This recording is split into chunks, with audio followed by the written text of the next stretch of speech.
Welcome to master key TV. Bengaluru rave party గురించి ఎప్పటికప్పటికి మనకు అప్డేట్స్ తెలుస్తూ ఉన్నాయి. ముఖ్యంగా ఎవరైతే ఈ యొక్క ఈవెంట్ని ఆర్గనైజ్ చేసినటువంటి వాసు ఉన్నాడో, వాసు సంబంధించినటువంటి వివరాలు మనకి తెలిసాయి. అతను ఏ స్థాయి నుంచి ఏ స్థాయి వరకు ఎదిగాడు, కోట్లకు ఏ విధంగా అధిపతి అయ్యాడు, ఆయన చేసేటువంటి దందాలు ఏంటి అనే విషయాల్ని మనం దాసరి విజ్ఞాన్తో మాట్లాడి మరింత డీటెయిల్గా తెలుసుకునే ప్రయత్నం చేద్దాం. విజ్ఞాన్ గారు హాయ్ అండి. ఏంటండి ఈ తెలకపల్లి సంథింగ్ ఇంటి పేరు లంకపల్లి వాసు సంబంధించినటువంటి వివరాలు పూర్తిగా మీ దగ్గర ఉన్నాయని తెలిసింది, చెప్పండి అసలు ఎవరైనా. ఈయన లంకపల్లి వాసు మన ఆంజనేయ వాగు కొండ, మన కొత్తపేట దగ్గర ఆంజనేయ వాగు కొండ పైన చిన్న పూరింట్లో ఉండేవాడు. కొండపైన ప్రాంతాల్లో చిన్న గుడిసెలు వేసుకొని అలా ఉండేవాళ్ళు అనమాట. అంటే కనీసం అది వాళ్ళకి గవర్నమెంట్ ఇచ్చిన స్థలం కూడా కాదు. ఇప్పుడు బేసిక్గా మనం ఇప్పుడు రెహమత్ నగర్ నుంచి మోతీనగర్ వెళ్తుంటే రోడ్డు పక్కన ఇల్లు ఉంటాయి చూసారా, ఊరికి కార్మిక నగర్, అలా అక్కడ అలా ఉండేవాళ్ళు అనమాట చిన్నగా. స్లమ్ ఏరియా, ఎక్దమ్ స్లమ్. వీళ్ళ అమ్మగారు కూలి పనులకి వెళ్ళేది, తండ్రి లేడు. కూలి పనులు అంటే ఎల్ఐసి ఏజెంట్ ఈవిడ. అయినప్పటికీ కూడా ఆ డబ్బులు సరిపోక ఏదో చిన్న చిన్న పనులు చేసుకుంటూ అలా జీవనం సాగించుకునేవాళ్ళు. ఈయనకి ఏమనిపించిందంటే కేదారేశ్వరపేటలోని లోటస్కి చెందినటువంటి ఒక బుకీ పరిచయం అయ్యాడు. బెట్టింగ్ చేసుకోవచ్చు, ఇలా ఇలా అలా ఉంటుంది. అంటే చిల్లర ఉండేవి కావు, బేసికలీ 300కి 400 500కి బెట్టింగ్లు ఆడేవాళ్ళు. వస్తే 1000 రూపాయలు వస్తాయి, పోతాయి ఇంకా పోనీలే అనుకుంటారు. వస్తే 1000 వస్తాయి కదా, ఎంజాయ్ చేసేవాళ్ళు. అలా బెట్టింగ్లలో మంచి కొంచెం పట్టు ఉంది అండ్ కొంచెం నాలెడ్జ్ ఉంది. ఎవరు గెలుస్తారు ఎవరు ఓడతారు అనే స్పెక్యులేటర్, మంచి స్పెక్యులేటర్. సో అంటే స్పెక్యులేటర్ అంటే స్టాక్ మార్కెట్కి సంబంధం లేదు, బెట్టింగ్ లో స్పెక్యులేటర్, మంచి ఆప్టిమిస్ట్. కూర్చొని వీళ్ళు గెలుస్తారు వాళ్ళు గెలుస్తారు అనుకునేవాడు, బాగా ఆడేవాడు, మంచి గెలిచేవాడు, నలుగురిని గెలిపించేవాడు కూడా. ఆ పట్టు బాగుంది ఈయనకి. సో ఒక బుకీ పరిచయం కాగానే ఆయనతోటి చేతులు కలిపి ఈయన ఆ కొండ మీద ఉండే చిల్లా చితక గ్యాంగ్ అందరితో ఆడిచ్చేవాడు. 10 మంది ఆడితే 8 మంది గెలిచేవాళ్ళు, 2 ఓడిపోయేవాళ్ళు. అయినా సరే ఏదో ఒకటి ఆ 8 మంది దగ్గర నుంచి ఈయనకి ఒక పావుల కమిషన్. అలా చేతులు కలిపి అనతి కాలంలో మంచి స్పెక్యులేషన్ బాగుంది ఈయనది.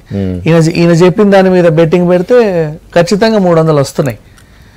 పోనీ 10 రూపాయలు పోతున్నాయి, వస్తే 300 వస్తున్నాయి, బాగుంది కదా అని చెప్పి ఆడారు. అలా అది 1000, లక్షలు, కోట్లు, అనతి కాలంలోనే కోట్లు సంపాదించేశాడు.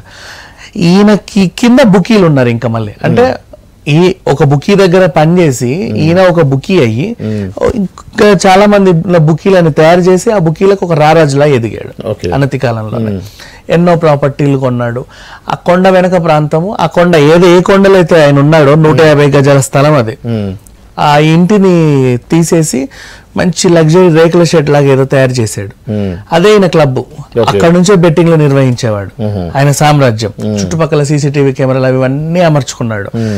కొండ కింది వరకు కూడా ఎవరిని అడిగినా ఈయన పేరు చెప్పేవాళ్ళు కాదు. ఇప్పుడు ఒక బుకీ దొరికాడు, ఎవర్రా మీ ప్రధాన అంటాడు, వీళ్ళు ఎక్కడో ఉంటారు సార్, ఢిల్లీలో ముంబైలో ఉంటారు, మాకు కూడా తెలియదు, మేము జస్ట్ అట్లా వేస్తే మాకు కమిషన్లు వస్తాయని చెప్పేవాళ్ళు. కానీ వీడే ఇక్కడే ఉంటాడు, ఆ కొండ పంటాడు, ఎవడు చెప్పేవాడు కాదు. అట్లా సామ్రాజ్యాన్ని క్రియేట్ చేసుకున్నాడు. సో అంచెలంచెలుగా ఎదిగి పార్టీలు కండక్ట్ చేయడం స్టార్ట్ చేశాడు.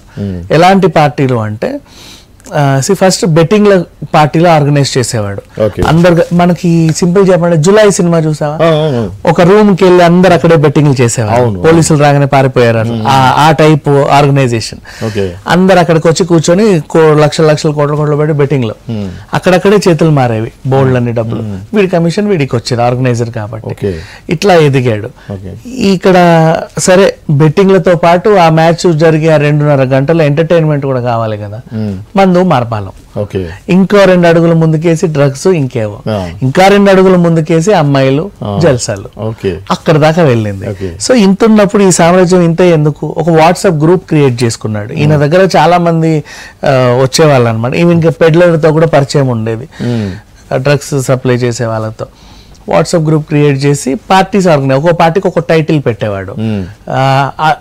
డే ఆఫ్టర్ సన్ డౌన్ అని రిచ్ గా ఒక టైటిల్ పెట్టగానే after sundown, sunrise, after sundown సాయంత్రం ఓ మంచి పార్టీ అని ఆర్గనైజ్ అందరు వచ్చేవాళ్ళు. ఎంత ఫీజు, ఇంత ఫీజు, ఎంట్రీ ఫీజు ఇంత, అక్కడికి వచ్చి మీరు బెట్టింగ్ ఆడుకోవచ్చు, ఇచ్చేయచ్చు, ఏమైనా చేసుకోవచ్చు. ఆ టైప్ లో ఆర్గనైజ్ బాగా పండింది.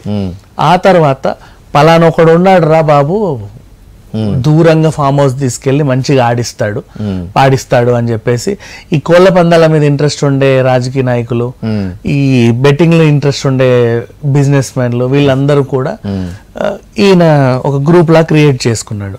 ఎలా అయితే చికోటి ప్రవీణ్ ఒక గ్రూప్ ని క్రియేట్ చేసి థాయిలాండ్ తీసుకెళ్లి అక్కడ ఆ రోజు అదేంటది కెజినో ఆడించి దొరికి చేశాడో అందరిని రాజకీయ నాయకులు ప్రముఖుల్ని పట్టుకెళ్ళి, ఆ టైపు వ్యక్తి ఈయన కూడా.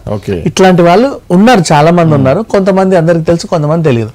వాళ్ళ రిచ్నెస్ ని బట్టి వీళ్ళు ఎందుకు ఇలా ఇచ్చారో తెలియదు. ఇప్పుడు చికోటి ప్రవీణ్ ఉన్నాడు, ఆయన దగ్గరికి వెళ్తే అదంతా వింత, ఒక జూ ఉంటది, రకరకాల జంతువులు ఉంటాయి. ఆయన ఒక టైప్ ఆఫ్ రిచ్నెస్, ఎప్పుడు ఇంత నగలు వేసుకొని ఉండేవాడు, ఇట్లా డబ్బులు ఇలా ఏదేచా పంచేవాడు. మా అన్న అని ఆయన కోసం చెప్పుకునే వాళ్ళు చాలా మంది ఉంటారు అక్కడ. అట్లా కొంతమంది ఉంటారు కదా, ఆ టైప్ వ్యక్తిగా ఈయన ఎదిగాడు.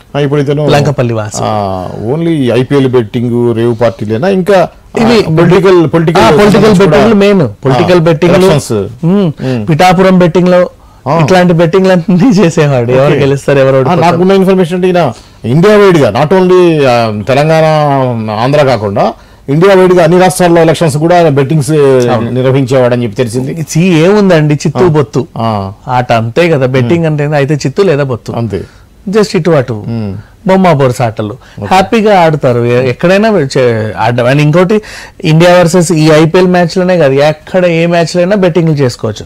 ఆ బెట్టింగ్ యాప్లు ఎలా అయితే ఉంటాయో ఇక్కడ డైరెక్ట్ పర్సన్, యాప్ నమ్మని వాళ్ళు పర్సన్ ని నమ్మి అక్కడికి వెళ్తాడు. వీడు ఉన్నాడు కదా దగ్గరే, వాడిని అడగొచ్చు ఏమైనా తేడా కొడితే.